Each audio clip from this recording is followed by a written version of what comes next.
showing out, making moves, no doubt. FFA pride, it's what we're all about. From classroom dreams to real world flair, we got the stories you won't find anywhere. Beyond the jacket where the stories unfold, voices of the future, fearless and bold. Tune in now, let the passion ignite. It's more than a jacket, it's a way of life. Beyond the jacket where passion meets purpose. Well, hey guys, welcome back to the Beyond the Jacket podcast. I'm your host, Paige Cruz, and I'm super excited to have another Farm for Profit girly on an episode today. Welcome to the team. Welcome to the podcast. Why don't you introduce yourself? Yeah, so my name's Josie Kelly. I am currently a rising senior at Iowa State University, so double majoring in ag policy and public relations. And then I'm with the Farm for Profit team doing a little bit of everything at this point. But when I joined, I actually knew Rachel. So if you're familiar with the podcast, you would know Rachel. She was a big mentor in my FFA journey. So, yeah. Absolutely. No, well, it's great to meet you virtually. It's great to have you on the team. And yes, Rachel hosts with me from time to time, and our listeners know who she is and love her dearly. I know she has also been a huge mentor to me. I couldn't make it without her guiding me forward through this process. But for those of us that don't know who Josie Kelly is on the inside, who are you? What is your passion? All the things that people know and love about you. Yeah, so I grew up in central Iowa. Just a little bit about my ag background. It's a bit more on the untraditional route. I grew up doing antique tractor restoration. So started off with a manure spreader that my dad and I transitioned into an old hay wagon. And then I did a Bobcat 440B skid steer. I did an Alice Chalmers WD-45. A couple of those were in 4-H. A couple of those were through FFA. But that was really where I found my passion for ag. When I was younger, I just kind of did it because it's something my dad always wanted me to do. And that's just kind of how we bonded. And then all of a sudden at county fair, after I came out from my judging interview, I saw this old guy who was standing beside my hay wagon. And he was like, "Oh my gosh, who did this? This is crazy." And if you're from Iowa, you would know that it's Mr. Cooper, Kevin Cooper, my ag advisor. He's the Nevada FFA ag advisor. But if you aren't from the area, I recommend going and checking out Nevada FFA on Instagram because we have about 15,000 posts, a couple of thousand followers. Mr. Cooper posts everything and anything and everything. But he kind of got me roped in. At that point, I was in 3rd or 4th grade, and every year I'd come back to state or to county fair with a new project, and every year he'd be there telling me about how I'm going to join Nevada FFA when I was old enough. And at that point I was like, oh, like, we'll see. This seems a little weird, a little crazy. But freshman year I joined and got really involved in contests and district office. I later ran for state office. Kind of gave me the foundation for the rest of my life, as a lot of people know. Now, on campus at Iowa State, I'm involved in Ag Policy Club, Sigma Alpha, which is an agricultural sorority, and a couple other smaller clubs, but still try to stay involved with FFA things when I can. No, that's awesome to see the progression from working with your dad to having a teacher invest in you at such a young age. Those ag teachers are really a keystone in a lot of people's story, and I know mine was as well. Maybe not as involved as yours was, but definitely helped propel me and shape me into who I am today. You said that you worked on antique tractors and kind of restoring them with your dad. What was that project like? Could you kind of walk us through from start to finish? Because I'm even removed from that. Yeah. So the first couple of projects were just things that my dad found at the auction or he thought were going to be pretty just easy to restore, pretty beginner friendly. I'm someone that I love attention to detail and I love crafting and doing those sorts of things. And so we really focused on like the body work of everything and making sure our paint looked good and sheet metal was straight and more of the cosmetics. As I got older, I have a younger brother and a younger sister, Emily and Reed. My little brother is really mechanically inclined. He doesn't he doesn't care as much about the cosmetics. And so we really teamed up and started working in that way. So he would do more of the mechanics. I would do a lot of the paint work, and I would do just a lot of like the attention to detail, the decals, kind of stuff like that. But I jumped ahead of myself a little bit. You'd start off by finding the project that you wanted. Most of the things I did didn't need a ton of mechanical work. And so we would usually go power wash everything. It felt like a million times, but 3 or 4 times to make sure you got all the grease off, and then get into your body work. So if there needed to be any dents to get pulled out, you'd pull those out, sandblast, really prep everything, paint, and then put your decals on. It's a really fast forward timeline. Usually takes a couple of months, but yeah, that's what I enjoyed most about it. And it was always something that my dad would be around. My little brother was around. My grandpa would come around every couple of weekends and we'd work together. So really a family oriented project. No, I love that from start to finish, and it being a labor of love and be able to help your brother or your sister and form that connection. I'm a family gal myself and enjoy spending time with my family. I know the average teenager's like, boo, mom, I don't want to hang out with you. But truthfully, my mom's like my best friend. So being able to kind of grow in that aspect and learn, be crafty at the same time, learn all the different skills. It was always fun until you're in like week 7 or 8 and it's 100 degrees in the shop, and everyone, when you paint, you like wear a face mask that has like a face shield, so you're like sweaty and gross and you can't see and you're trying to yell so people can hear you. That part's not as glamorous, not as fun, but honestly, you could probably hear the Kelly siblings on any corner of the United States on painting days, but it's okay. Oh man, I mean, I've always said, like, you would think my family hated each other if you saw us work cows, but once we're done and the load clears out, we're all back to being big ol' happy family again. Yeah, no, that was like, my mom would always joke, we'd pull up to county fair, paint still might be a little sticky and we all might be a little frazzled, but we are the happiest family ever. Yes, like, believe it or not, we truly love each other. No worries. Your experience in classroom agriculture, maybe extension, FFA, started with 4-H, right? Yes. So started with 4-H. How'd that work? Yeah, it was just something that my great grandma was a 4-H leader, and then my mom was in 4-H, and my grandmas and grandpas were in 4-H. So it was standard. I was in kindergarten, and you go to Clover Kid meetings once a month. So it started with 4-H, and then freshman year is the first year that you could be an FFA at Nevada. So freshman year came, I was so excited to enroll in my classes, and then COVID hit. So we went fully online. It was learning about the greenhouse on Zoom is a whole different experience that I hope we never have to do again. But I was able to dip my toes in just a little bit, go to Green Hand Fire Up, which is the freshman conference. So I was able to get excited through that. I didn't have the classroom experience, but I was able to compete in conduct a meeting. So able to test the waters a little bit. And then obviously coming back from COVID, Mr. Cooper, he's full steam ahead 100% all the time. And so we got back from COVID. It's like you're doing every single CDE, every single LDE. You're going to as many networking and leadership events as possible. There's a couple of different conferences that Iowa FFA puts on. Obviously, we went to National Convention. So he really ramped up my sophomore year, which really set me up for running for district office and then later on state office. Absolutely. The COVID thing is something actually we haven't touched on a lot, but I can also relate.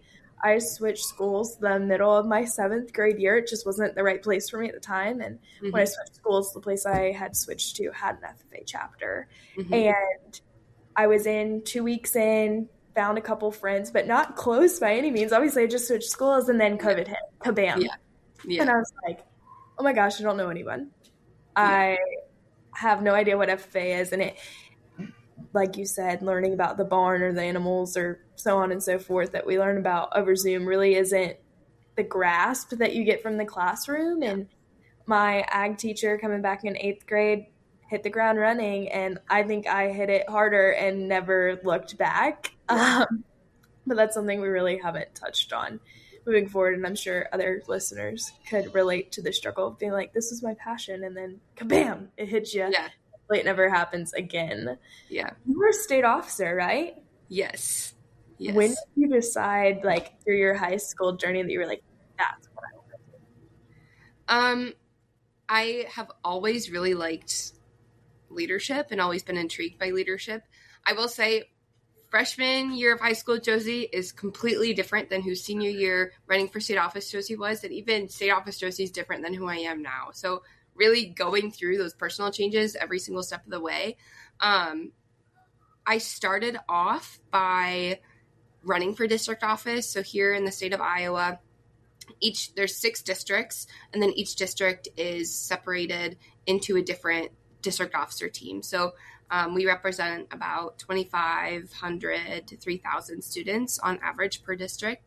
And the main things that a district officer gets to do is you get to facilitate. I really was intrigued by the fact that we were able to miss school and go visit other classrooms during the day. But you ever loves that. Yes.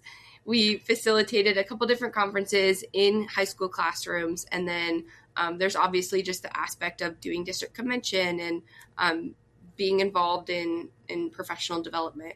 So sophomore year, I started training up to run for district office. And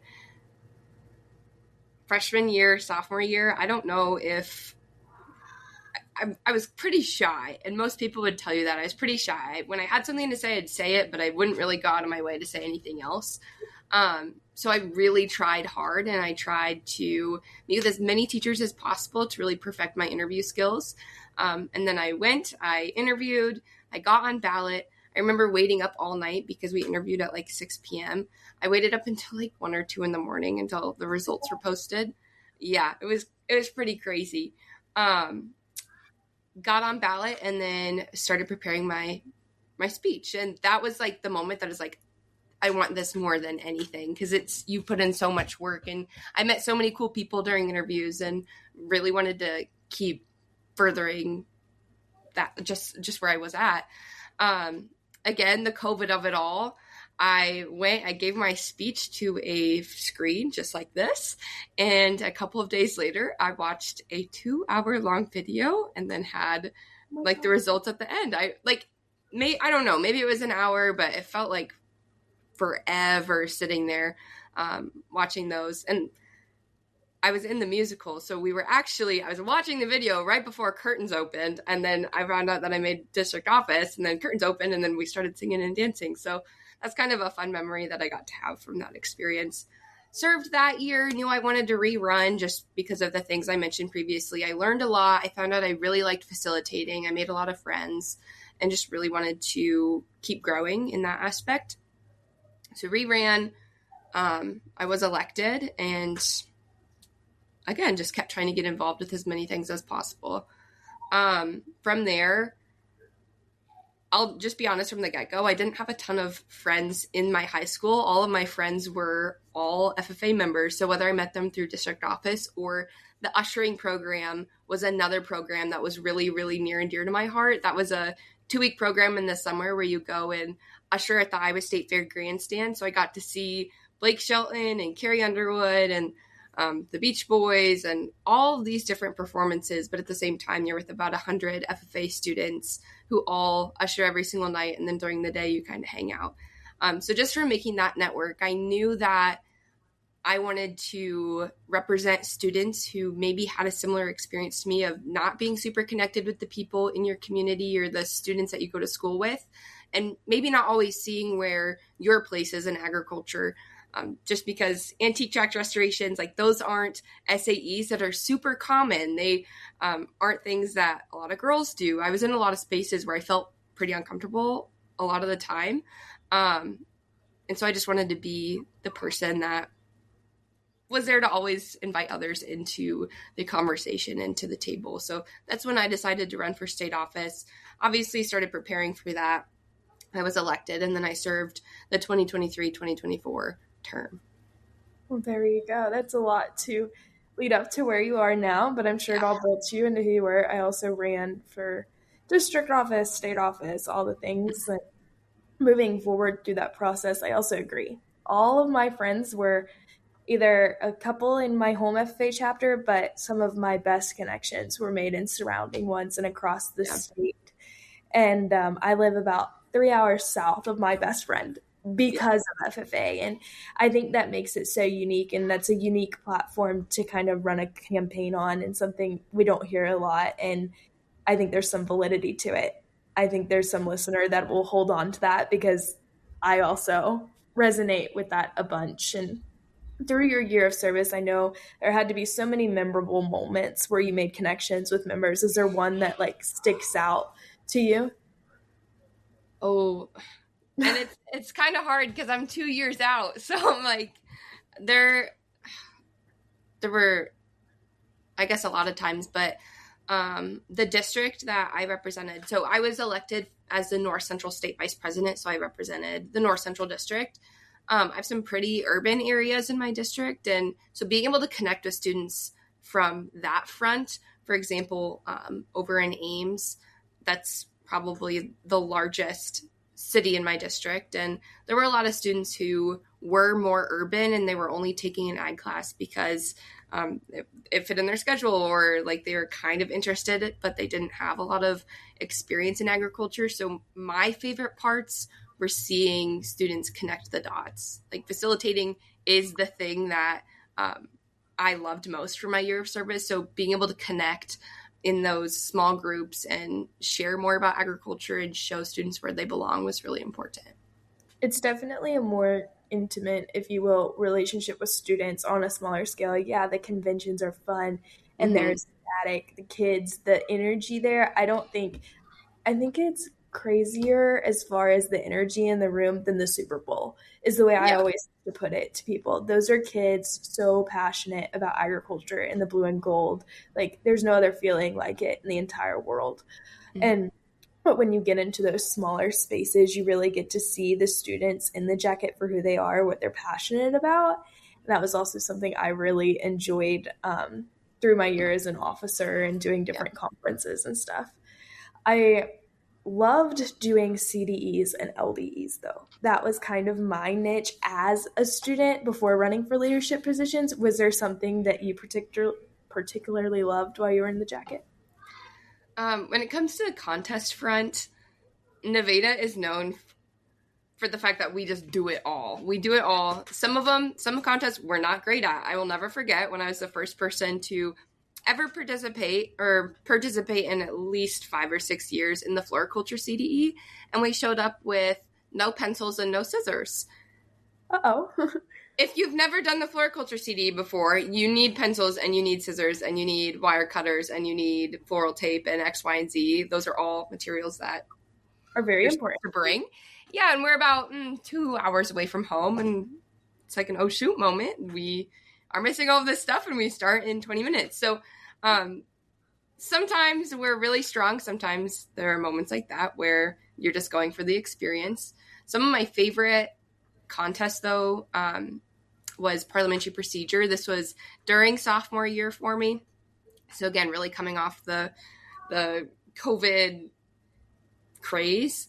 And so we got a really good group of students together who were really dedicated, and we just wanted to go to state. That was all we wanted to do. We just wanted to go to state. And we were really dedicated. We'd have practice at 6:30 in the morning. We'd have practice after sports practices and musical, and we were meeting once, sometimes twice a day to achieve that goal. And then we eventually made it to state, which was just an awesome feeling and an awesome experience to achieve that goal. Or another one of my favorite contests is poultry evaluation. This is a contest that a lot of advisors bring their students to because it happens at the same time during state convention. So some schools, you're not allowed to go to state convention unless you're participating in something. So everyone just goes to state poultry evaluation. So there's like 500 students in the Hanson Agricultural Building. And it's loud and it's crazy and there's a lot going on. And it's a really hands-on event as well. And so it's just kind of chaos, but I thrived in the chaos. And that was just one of my favorite experiences of like, you're in a room state convention's happening, so everyone's excited to be in FFA, working hard. And I ended up placing top 20 in the CDE, which was awesome. But Congratulations. yeah, thank you. I agree. Our state convention in Florida is a little different. The only thing that competes is LDEs during our state convention. Everything is prior. Rachel also is still confused as to why Florida's state convention is in June and not in the spring. So I don't know if that surprises you as well or any of our other listeners, but that's why I always did LDEs. Is because the hype of convention, the pressure is on, and believe it or not, I am a competitive gal. Like, yes. if I'm going to do it, I have to be 110% in it or I'm out. Yeah. And that aspect of state convention and just feeling the rush of the people, and you get up on the stage and there'd be 500 of your closest friends sitting there and you're like, okay, time to not get tongue-tied or or whatever else embarrassing thing could happen. But I think that prepared me for the real world. Mm-hmm. The pressure is on, and look your best, do your best, do your best. Mm-hmm. But now we're in college and we moved away from the blue jacket. What are you doing now? What's next? Where are you going? When it comes to post-state office, it was really awesome. As a Iowa State officer, I should say, you serve your freshman year of college. Sometimes it can be your sophomore year, but like you go to college and you participate in state office at the same time. So your freshman year, everyone kind of jokes, you don't see the state officers. They're kind of like nobody's on campus. So coming back that sophomore year, my team and I got pretty close. And that is how I got roped into doing student government at Iowa State. My teammate, Will, he ran and was elected for Iowa State University student body vice president. Oh, wow. So I got really involved in student government in that way. I was involved in Sigma Alpha, like I said, and then Ag Policy Club and just a couple other, I get pulled into a lot of things randomly on campus. So a couple of other things that way. But as you were saying, like state office and FFA in general really prepared me to start networking with people, get involved on campus. It was just like one hole got replaced as soon as FFA was done with all these other activities and all these other things. I remember coming off of high school and after running for state office, and I was not elected, which looking back probably was the best thing for me. At that point in time, I started school. I was told you were not elected on Friday and started my summer semester at the University of Florida the following Monday. I moved 3 hours away from home and started my life, which I don't recommend to anyone. Take time to understand that and move forward. But in that same regard, those clubs and those people you met in the blue jacket who might have taken a different path, there's a community there, even after you're out of the classroom, out of those CDEs. And I've really enjoyed our cattle women's and block and bridles and different clubs like that to kind of fill that gap. And you're like, oh, I was so busy. And now you're in college, you're like, actually, I'm not overwhelmed. I'm underwhelmed. I need more to do. Yes. And I don't know if you felt that way, but I know I did moving forward.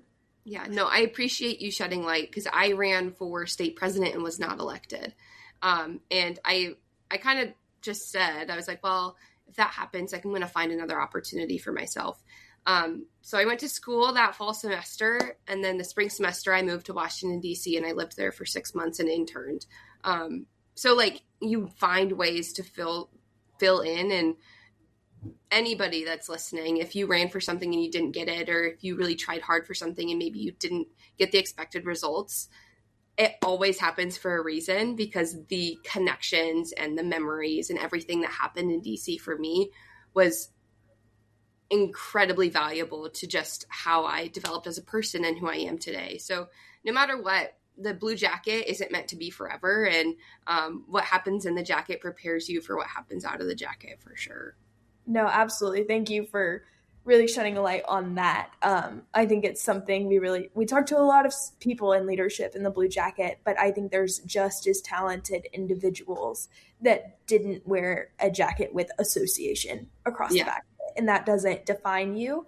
And like you moving to DC and me starting college and other kids that go on to trade, career, whatever their niche is, you know that whatever path it was, I'm a faith-based person. That was God's plan for me, and you have to trust in that. But that's advice from Josie and I. But I always do an episode on what you think is the best piece of advice to give to a younger FFA member. Well, that one's hard. Get a good night's sleep. It's never worth staying up all night, but that's like mostly a joke, but also not a joke. You perform best when you're well rested. But that is really hard. I guess savor the moments when you're in the jacket and take every opportunity that is given to you, because I was able to get opportunities. Like I went to Australia with National FFA, did Speak Ag Pioneers, did all of that stuff. But then there were also the moments where I showed up to floriculture without my scissors, or I didn't do an amazing job facilitating. Every single opportunity that is given to you to grow by, and that could be a really high or that could be a low. So take every opportunity that you have and make the most out of it while you're in the jacket, because I'm the first one to tell you some of the opportunities that you had before, they do kind of disappear when you're done. I'd give anything to go back and do one more CDE or attend one more conference. So say yes, even if you are unsure. Absolutely. I agree. Those opportunities go away if you say no too many times, and just stepping out of that comfort zone just a little bit. And it's important to know what you don't like as you do like moving forward. But Josie, it has been great to meet you. I look forward to working with you throughout this year and hopefully even further. Listeners, I hope you enjoyed getting to know Josie just as much as I did. Tune in to our episodes every Friday, and we look forward to seeing you next week.